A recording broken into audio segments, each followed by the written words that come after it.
दोन्ही राष्ट्रवादी काँग्रेस पक्ष एकत्र येतील किंवा एकत्र येऊ शकतात अशा पद्धतीच्या वारंवार प्रसारमाध्यमांच्यातून कुणीतरी जाणीवपूर्वक बातम्या पेरत असतं। वास्तविक दोन्ही राष्ट्रवादी काँग्रेसच्या पक्षाच्या संदर्भात किंवा चिन्हाच्या संदर्भात माननीय सुप्रीम कोर्टामध्ये केस सुरू आहे, न्यायप्रविष्ट आहे। शिवाय राष्ट्रवादी काँग्रेस शरदचंद्र पवार पक्ष हा इंडिया आघाडीमधला एक महत्वाचा पक्ष आहे, महाविकास आघाडीतला एक महत्वाचा पक्ष आहे, जो विरोधक पक्षाची भूमिका बजावत आहे। दुसऱ्या बाजूला अजित पवार यांचा राष्ट्रवादी काँग्रेस पक्ष जो आहे तो प्रतिगामी पक्षाच्या भारतीय जनता पार्टीबरोबर सत्तेत आहे।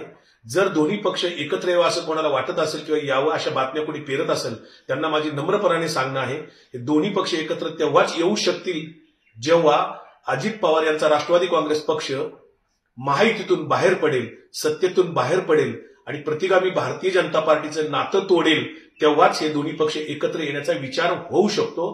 परंतु तोपर्यंत ह्या सगळ्या अफवा आहेत, ह्या एकत्र येण्याच्या कुठल्याही बातमीत तथ्य नाही।